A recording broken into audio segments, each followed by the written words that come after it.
Finale features one of boxing's most exciting fighters, WBC middleweight champion Julian Jackson.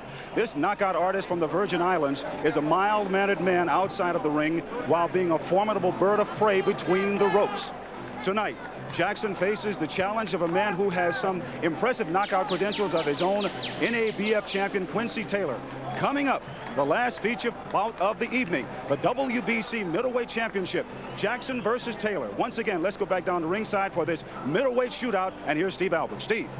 Thank you, Jim. Julian the Hawk Jackson recaptured the WBC middleweight title with a convincing second-round TKO over Agostino Cardamone this past March, a title Jackson held from November of 1990 to May of 1993.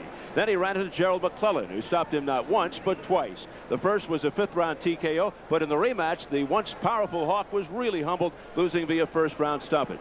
Many felt it was time for the Hawk to soar into retirement, but despite the critics, Jackson, a three-time world champion, felt he still had something left. In his prime, Jackson arguably was the hardest puncher pound for pound in the world, but age plus the wear and tear from so many ring wars can take their toll. Yet the Hawk perseveres. He's 34 now, and he's been written off more than once. But the man who has 47 knockouts and 51 wins with only 3 defeats is determined to be recognized not only in boxing circles, but by the general public, something that has eluded him in spite of his success. As we bring back the fight, Dr. Ferdy, where is Jackson now in his career? He's at the bend headed toward the barn. If he doesn't win here tonight, then he can start thinking about a career change. And if he wins, he's got a very short time before he gets out. He's at the very end. And what do you expect to hear? I expect an explosion in which Julian will win. All right, as we go back to Bobby Ches. And Bobby, does Quincy Taylor have the type of style to beat Jackson? Quincy Taylor's a fast, good-punching southpaw. He's smart and he's well-conditioned. These assets, along with his style, gives him an excellent chance to win here tonight. All right, Bobby, let's go right to the tail of the tape for this WBC middleweight championship. 10-point must scoring system, 3 scoring judges. No standing 8 count, no 3 knockdown rule. As we check out the rules as well, only the referee can stop the fight. A fighter cannot be saved by the bell except in the last round. If there's an accidental foul before the start of the 4th round, the fight is ruled a no decision. If it happens after the start of the 4th, they go to the scorecard. So here at the MGM Grand in Las Vegas, moving right along, the WBC Middleweight Championship. Jackson and Taylor, up to our ring announcer, Jimmy Lennon Jr.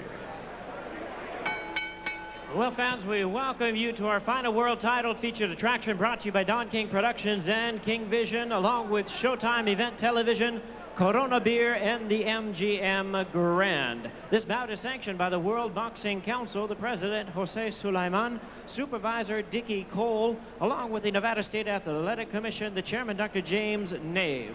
And our judges scoring this bout from ringside, David Chung, Jose Laurino, and Dave Moretti. And here's our referee in charge of this bout. He'll be giving instructions after the introductions, Jay Nady. All right, fans, here we go with the WBC Middleweight Championship of the World, scheduled for 12 rounds of boxing. I present to you first the challenger on my right, fighting out of the blue corner. Wearing blue trunks with white trim, he is from Dallas, Texas, and fighting out of the Last Mountain Training Camp in Sequim, Washington.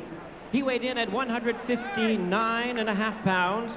His record includes 25 wins, 3 losses, with 21 of his wins coming by way of knockout. Here is the NABF champion who is making his first attempt at a world title. Please welcome tonight's challenger, ranked the #2 middleweight by the WBC, Quincy Taylor. And his opponent across the ring is the defending world champion on my left, fighting out of the red corner, wearing white trunks with red and blue trim, hailing from and proudly representing St. Thomas in the Virgin Islands. He weighed in at the middleweight limit of 160 pounds. His record includes 51 wins, 3 losses, with 47 big wins coming by way of knockout. And here is the hard-hitting former junior middleweight champion and 2-time WBC middleweight champion of the world. Please welcome Julian the Hawk Jackson. And once again, here's our referee in charge, Jay Nady.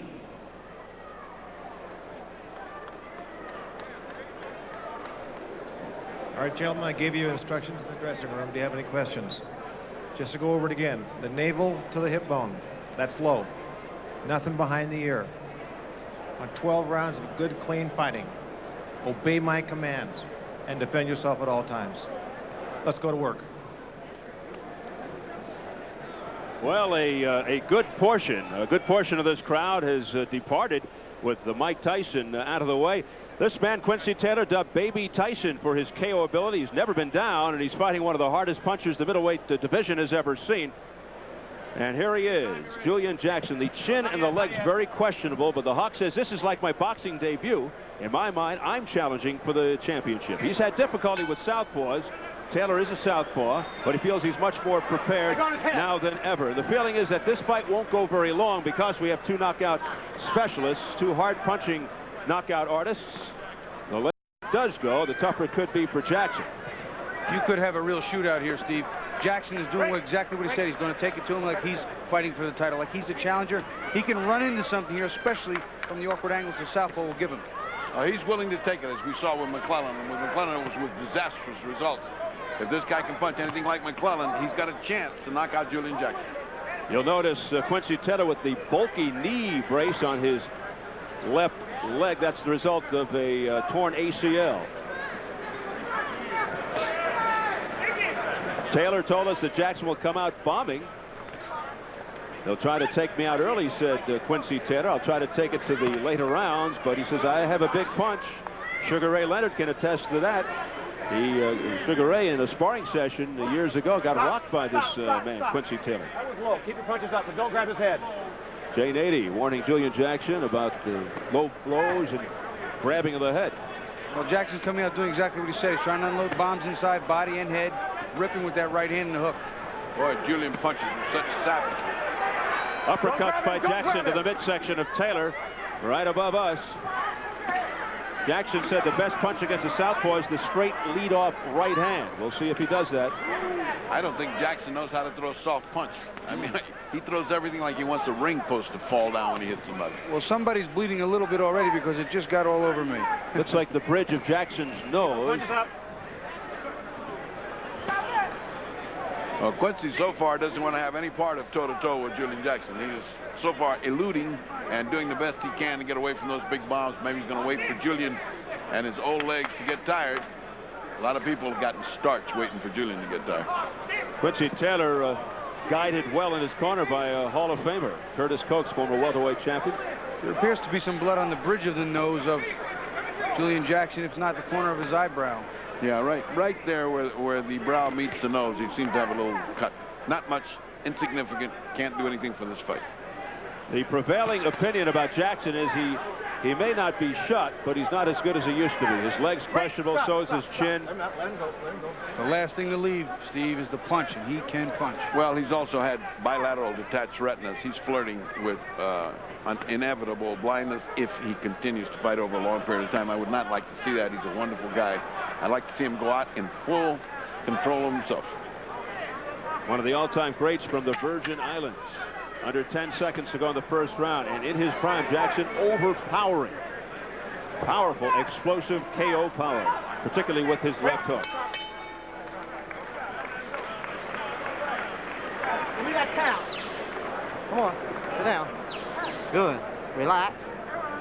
Okay, relax. You all right? You're all right, brother. Come on. Just You all relax. right? You're laying back a little bit too much. All right? You got to step your pace up by coming in, Julian. You're just sitting back a little bit too much. All right? Just stay a little busier. I'd like to look at that when you get a minute, please. Okay? All right? Just be cool. Just keep punching. You're doing all right. You don't win the first round, all right? You need that jab a little bit more. You're coming in without punching. Roll. Remember, you can roll left hook, right hand. Let me just take a look at the All right? You all right? You all right, brother? All right? I need to look at that before the whistle, please. Hey, baby. Got your mouthpiece? This is yours, man. Yeah, he got it.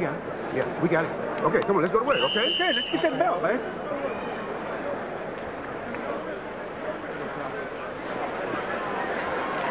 Both corners apparently happy with the work of their fighters. And we begin round two, scheduled for 12 for the WBC Middleweight Championship. And since his decision loss to Terry Norris in 1988, Quincy Taylor has really improved, moving up the ladder, getting this title shot. but he is 32, so time running out on Quincy Taylor. He wants to get the job done now. He's fighting a smart fight right now. He's not sitting inside. He's not punching with Julian Jackson. He's not letting Julian punch all over him. He gets on the ropes, moves to the side, tries to counter. He's doing what he's supposed to. Taylor 25-3 with 21 knockouts, rated number 2 by the WBC and IBF. He's the NABF middleweight champ, dubbed Baby Tyson for his knockout ability. Jackson 51-3. He's the champion, 47 knockouts, a 3-time world champion, 10-3 in world title bouts. I never thought he got the recognition he should have had. I mean, I don't know why, because he's a good-looking guy and he fights well and he's had a spectacular career, but somehow he fought in obscurity. I don't know why. You know, it always depends on the personalities in the divisions, and every once in a while you'll get one or two that overshadow you. This night has been so long, I think somebody along the way mentioned that this had the ingredients of being the most competitive of the 4 fights. Well, I thought it was. I thought it was going to be a war. So far, Taylor not to make it a war. Julian's done his part. He's dancing as hard as he can. Many thought Jackson would retire after his 2 losses to Gerald McClellan, but he says he is not done yet. Lunging right hand there by Jackson, but no damage on Taylor. Taylor, good physique, very sturdy, solid body. He's never been down. That was minimizing Jackson's effectiveness with that big stuff, and he's also scoring some punches of his own. It's not pretty, but he's effective. Taylor's got a good chin. You're going to have one against Jackson. And so far, Jackson has not been able to land anything really flush with full power. He's reaching for the blows, and Taylor's is just stepping away enough to diminish the power of Julian's blows. Julian Jackson, who won his first 29 fights convincingly, got his first title shot with Mike McCallum in 1986. Jackson's first major setback. He's only lost 3 times, the other 2 to McClellan. It was a nice right-hand lead by Jackson. Landed pretty clean, but follow-up wasn't there.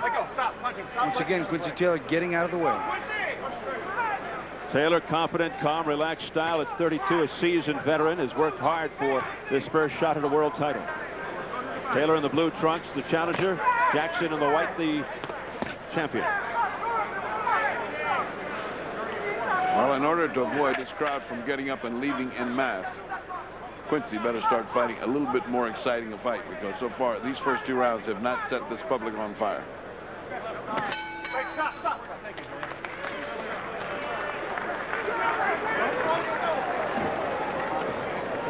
Well, the crowd is very much at a numb stage right now. Many have left. They had over 16,000 strong for the Tyson-McNeely fight.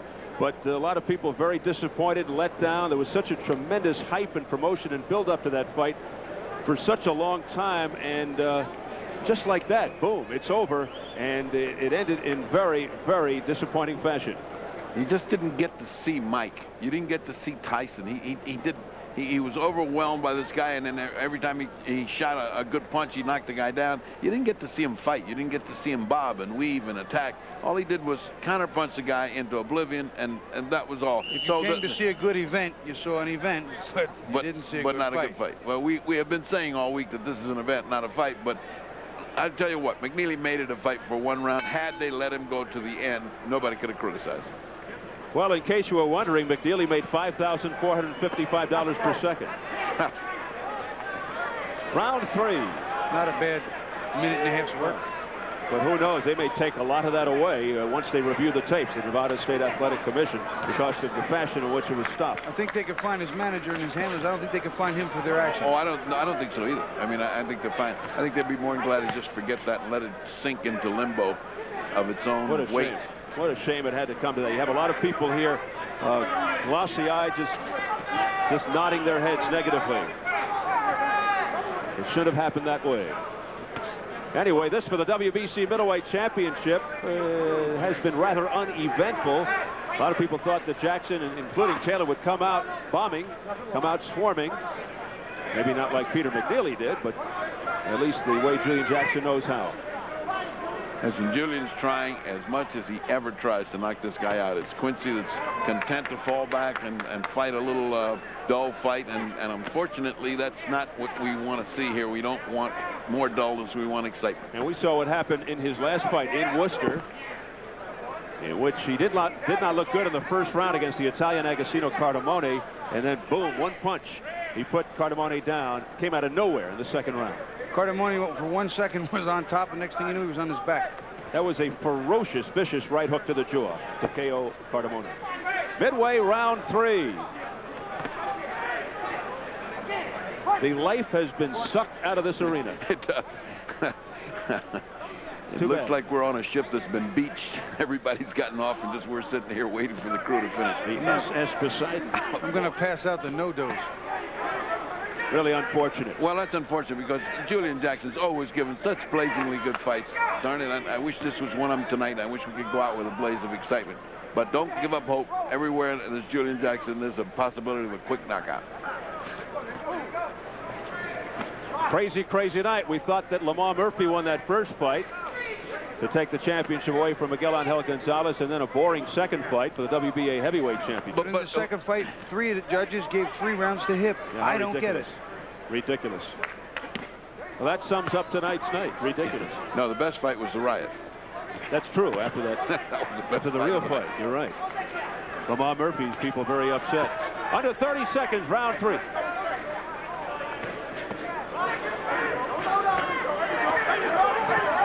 Quincy Taylor beginning to open up just a bit now. Hearing it from his corner, Curtis Coates, one of the great champions. Final seconds, round 3. There's the bell. Let's go over to Jim Gray. Jim? Thank you, Steve. I'm joined by Michael Spinks, the former heavyweight champion of the world. Michael fought Mike Tyson back in 1988 in June. Lost in 91 seconds in the first round. Your thoughts on what happened here in the controversial ending? Well, it was going well for a minute. You know, the guy came out trying to prove his point. Gave Mike some real rough tactics, which is a part of boxing. But the ending was kind of sudden. I mean, he got hit one time. All the punches Mike threw to hit him, only one landed, which was the uppercut. And all of a sudden, in the ring and stopped the fight. But what would you have done, and how would you have felt had your trainer done that to you? I'd have been kicking their butt now, right now. You know, but I think Mills Lane, being that that's his arena, he controlled the ring. And if the man wasn't in bad shape, I don't think McNeely was in bad shape. Trainer's way out of line. Vecchione for running in there, isn't it? Yeah, because the same thing happened with Magic Taylor when Richard Steele stopped the fight with Julio Cesar Chavez and Magic Taylor. Lou Duva hopped in the ring while Richard Steele was... Mike, we got to get back to the action right here. We appreciate you. It's good to see you. Let's go back to Steve. All right, Jim. Michael getting all wound up there. Round 4. Well, people are going to be talking about that unfortunate incident for a long time to come. Shame. Quincy Taylor's putting together where probably the more effective of the punches. He's landing, moving, slipping, getting out of the way of some of Julian's bigger stuff. But right now, relatively uneventful fight. Left hook there by, actually it's a straight left by Taylor, but a glancing blow as Jackson was able to duck away from it.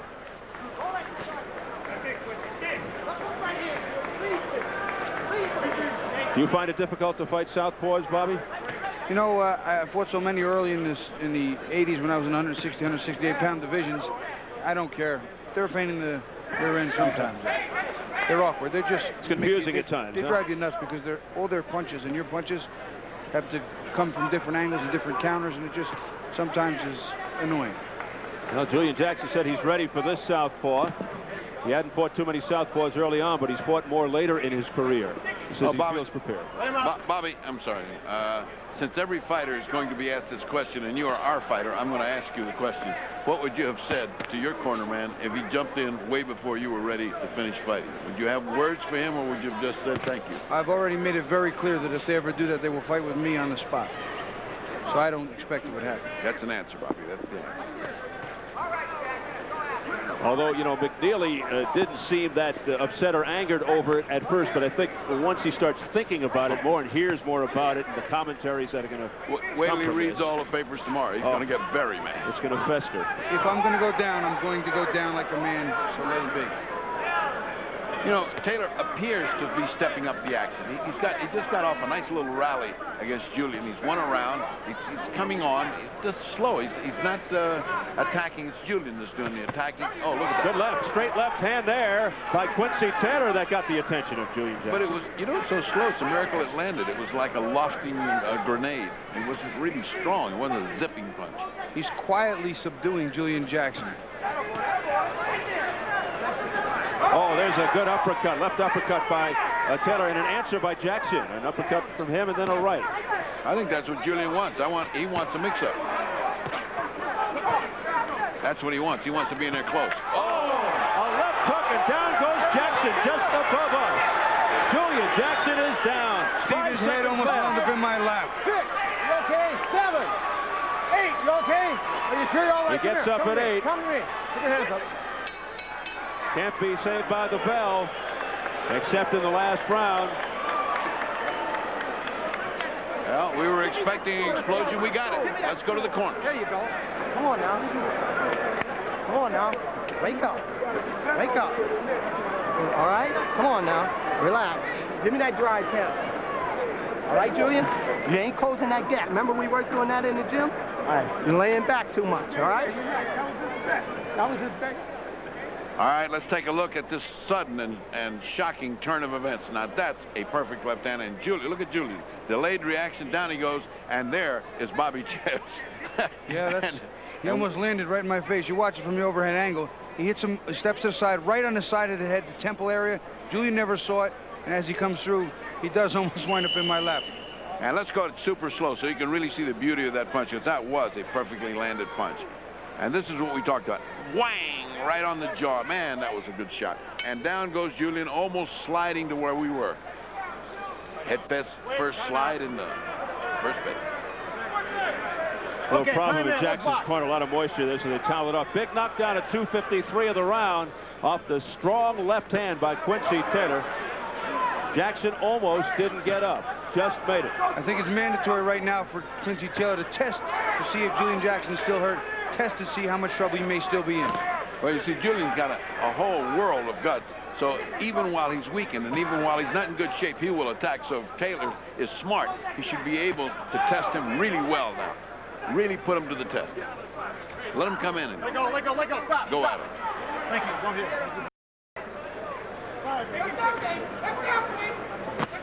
Oh, another one that rocks him. That time a right hand, a right hook that rocked Julian Jackson. And a left hook that nails Jackson right on the jaw. Similar move to the last one. He rocked, stepped outside Julian's right hand, bang, straight left. You gotta box out. Jay Nady watching Jackson very closely. Jackson may be on his way down again.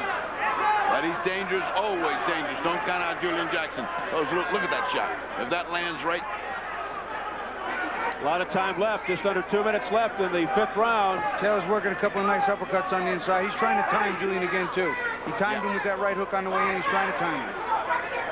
Julian's not right. Julian's not right. His legs are not working right. He is just his upper body is working right now. He's ripe for the taking. But Quincy's very, very careful. He's not going to make any mistakes here.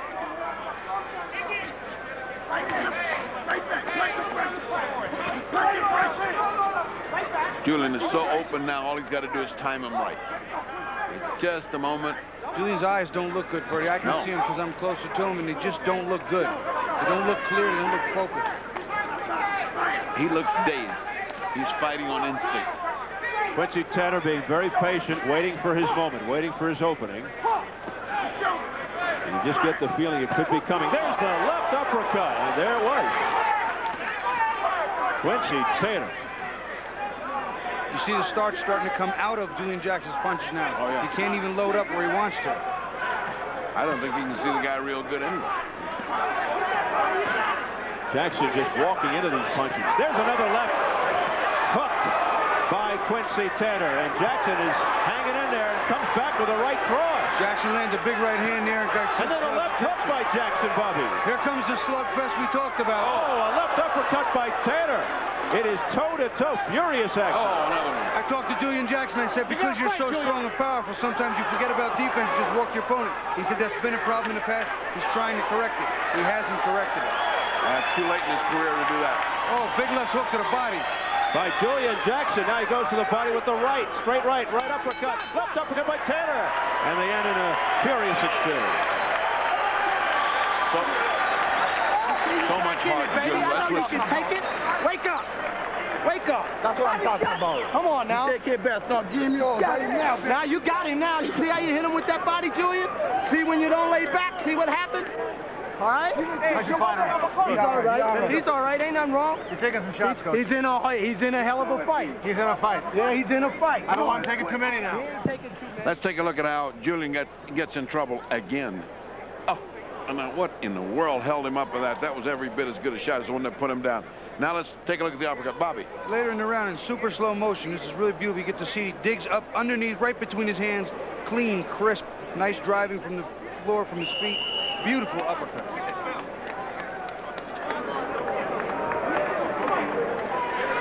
Quincy, who started slow, certainly has this fight to win right in his hands right now. With the days, Julian Jackson still dangerous, always dangerous, but not the same as when the fight started. Quincy Taylor continues to be very patient, landing his big punches. Jackson trying to load up on his famous power punches, but he's missing for the most part. Round 6, scheduled for 12. Another one of those WBC uppercuts, Steve, right inside. He just waits on Julian. Julian comes in with that big stuff, sets, ducks, whips it right up in between his gloves. Nice fighting by Taylor. Nice fighting. Combination here, and then digging to the body with that right uppercut is Julian Jackson. Ooh. Taylor just missed the right uppercut. And Jackson plowing forward. The aggressor. The problems start for Jackson's opponents when he starts to land those big bombs clean. Taylor is minimizing that very, very well. Jackson with the left hook doubling up, follows up with the right that missed. Jackson showing a lot of heart after getting knocked down. Jackson's been a great champion. It's sad to see him at the end of his career, but boy, he is still there as far as his heart. Let go of his head, Julian. Let go of his head. Jackson just moving in and wailing away. Referee has very little work to do here because both guys are just wailing away. Oh, speaking of wailing away, a left cross by Quincy Taylor, right on the money. You watch, Taylor's done that 3 times. He rocks to the side, lets the right hand come by, and turns his left cross right over on Julian's jaw. That one was even better than one before, although the effects don't seem to be there. This time, Julian stayed up. Wild swing and a miss by Jackson with a left hook. He comes right back at Taylor. He is game. Straight right there by Jackson. That's connected.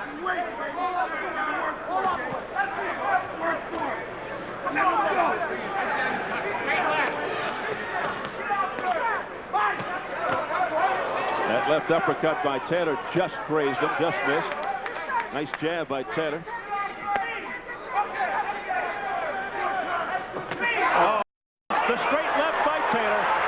And Jackson's in trouble. He's out on his feet. Watch his right hook and then the left hand on top. He's out. One more could do it, unless they step in right now. I'll tell you what, he's out. He's out on his feet. It's a shame to see. The referee can stop this. He doesn't know he's out on his feet. That's it. That's right. Julian knows to look at him. Julian knows. He knows he just can't take the punch. He shook his head. He just knows. And the Julian Jackson corner is irate, screaming at Jane 80, but that's a good move by Jackson. No, that's a good move. He's at the end of his career. There's no sense to send him off for some kind of injury when he doesn't need to. He couldn't win this fight, and he was just on the verge of going down. I think it's very, very good judgment on the part of the referee. And I think Julian better think of some other way to make a living, because this is no longer a place for Julian Jackson. It's no longer safe for him. Well, you wonder if this is it for Julian Jackson. It would probably be wise to hang up the gloves at this stage of a great career. Well, we've now been sitting in these chairs together for 10 years, and you have already learned one lesson in boxing. They never leave. They never leave. No, we just won't leave peacefully.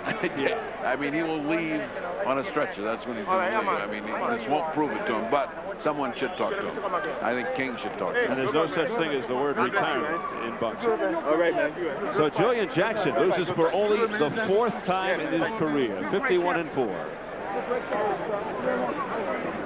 All right, let's take a look at how this round went. This is the first shot that got him in trouble. I mean, you know, he's winging everything he's got. Julian's got no control over his punch. Look at that uppercut. That uppercut landed right there. Could have dropped him. And later in the round, you can watch Julian still trying to come. There's that beautiful left cross I was talking about before. He slips to the side. Julian misses the right over the top, right on the gym. And from the overhead shot, which is you see there you see the shot, just like Bobby said.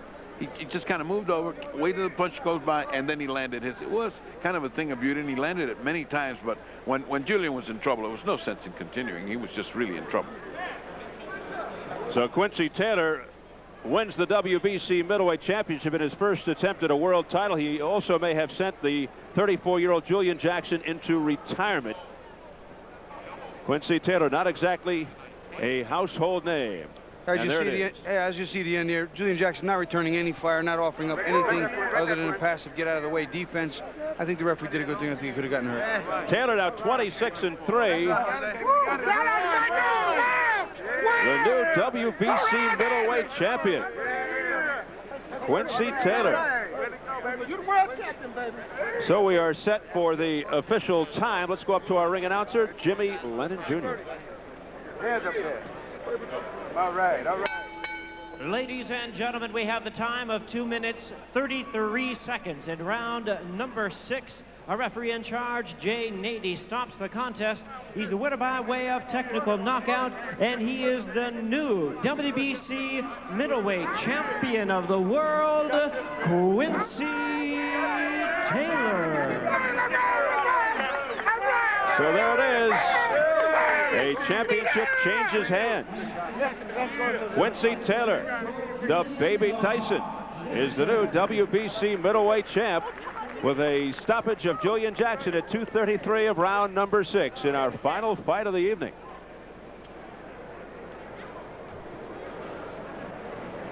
So a good night for Quincy Taylor. And you have to speculate, as we've mentioned before, that this could be it for the once mighty champion, Julian Jackson, who may finally hang up the gloves. He falls to 51-4. Right now, standing by with the new champion is the fight doctor. Bertie? A new champion, how does that sound to you? Oh, it sounds great. First of all, I'd like to give thanks to my Lord and Savior for giving me an opportunity to be able to put on one performance, and thank Julian Jackson for being a wonderful champion that he is. All right, Julian, we have said you've had a brilliant career. You consider backing it after this? I'll think about it. I mean, you should think about it seriously. Can you take that from a friend? I'm a friend of yours, please. Well, you cannot I'm going to let the best man decide, and that's God. Yes, that's a very good man to decide that.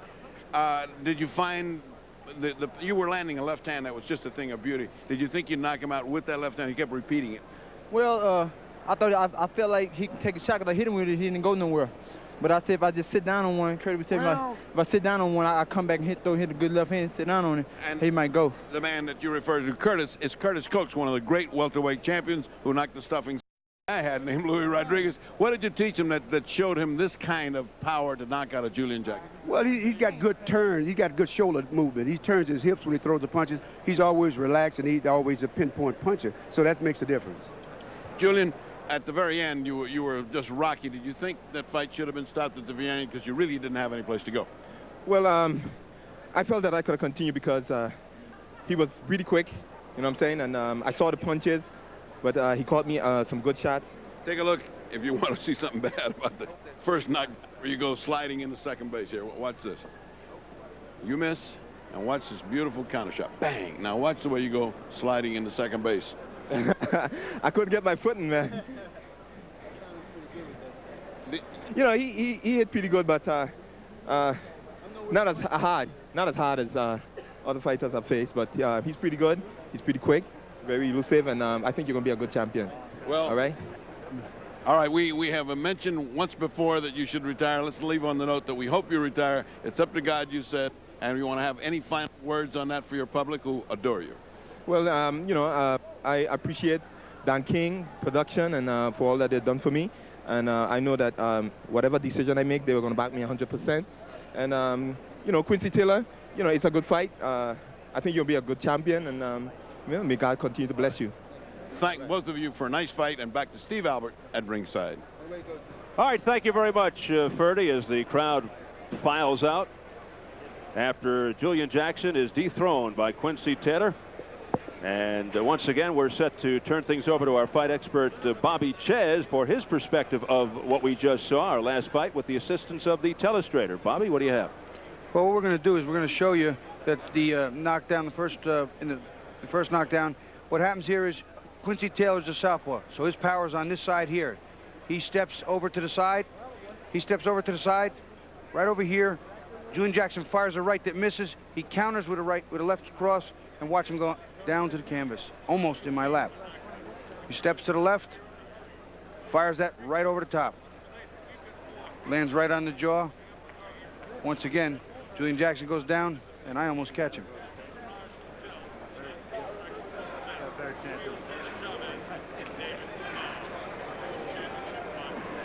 So there it is. Counter-punching. Yep. How about your final thoughts? Do you think that Jackson should finally hang him up? Yeah, Steve, I think that the amount of punishment he's taken over the years, the gym wars combined with the fight wars, he's taken his toll, and I don't think there's much left. I don't want to see him get hurt.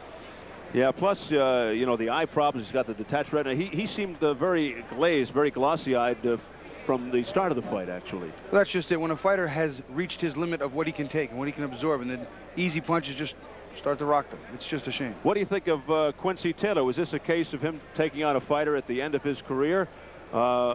Did he look impressive in your eyes? Well, he looked good. He boxed smart, punched well, used good combinations. But I'll tell you what, he did take a man on the end of his career. Want to see him against some of the younger talent up and coming, but I think he's still a very classy act and a good fighter. How do you think Quincy Taylor would do against the rest of this division? Do you think he's got an opportunity to unify this title? Well, I think he can fight with any of them right now, especially the fact that he's a southpaw, good punching, quick southpaw, with excellent defense and good reflexes. I think that puts him right in the hunt to do anything he wants. And he's 32 years of age. I guess it's about time he finally got his first world title shot, and he made the most of the situation. That's true. It's late in the stage, as they say. I know I'm 33, and I'm considered an elder statesman, which I don't like. But a young broadcaster, as we pointed out many times. That works for me. Well, I'm very impressed with your expertise on the telestrator. It's the first time you've used it. You must have been a whiz at the old Etch-a-Sketch as a kid. Yeah, as a kid, I did like that game. Okay. All right, we'll have more about our entire card a little bit later. The controversial ending of our main event, Mike Tyson and Peter McNeely. Right now, let's go back upstairs to Jim Hill for a final summary. Jim? All right, Steve, thank you very much. But before we go, let us recap tonight's boxing quadruple header. 3 world title bouts and a significant non